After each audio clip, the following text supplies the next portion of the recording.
தோல் அல்லாத காலணி உற்பத்தியில் ஈடுபட்டுள்ள உலகின் முன்னணி நிறுவனங்கள் மூலம் கடந்த 4 ஆண்டுகளில் விழுப்புரம், ராணிப்பேட்டை, வேலூர், கள்ளக்குறிச்சி, கரூர், பெரம்பலூர், அரியலூர் ஆகிய இடங்களில் அமைக்கப்பட்டு வருகின்ற தோல் அல்லாத காலணி உற்பத்தி தொழிற்சாலைகளின் மூலம் 1 லட்சத்திற்கும் அதிகமான நபர்கள் வேலைவாய்ப்பு பெறுவதுடன் அவர்களில் 80% பேர் ஊரக பகுதிகளை சார்ந்த பெண்களாக இருப்பார்கள் என்பது குறிப்பிடத்தக்கது.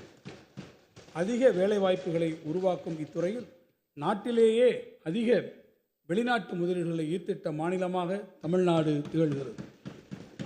இந்த உற்பத்தி துறையில் இவ்வருடம் 10,000 நபர்கள் வேலைவாய்ப்பு பெற்றிடும் வகையில் மதுரை மாவட்டம் மேலூரிலும் 10,000 நபர்கள் வேலைவாய்ப்பு பெற்றிடும் வகையில் கடலூரிலும் 2 காலணி தொழிற்பூங்காக்கள் 250 கோடி ரூபாய் முதலீட்டில் அமைக்கப்படும். மேலும் கள்ளக்குறிச்சி மாவட்டத்தில் காலணி திறன் பயிற்சி மற்றும் ஒன்றை சிப்காட் நிறுவனம் நிறுவிடும். மத்திய மண்டலத்தில் 5,000 நபர்கள் வேலைவாய்ப்பு பெறும் வகையில் திருச்சியில் 280 ஏக்கர் பரப்பளவில் பொறியியல் மற்றும் வார்ப்பக தொழிற்பூங்கா ஒன்று அமைக்கப்படும். தூத்துக்குடி மாவட்டம் ஏற்கனவே பசுமை ஹைட்ரஜன் மற்றும் வாகன உற்பத்தி துறையில் கணிசமான முதலீடுகளை ஈர்த்துள்ளது.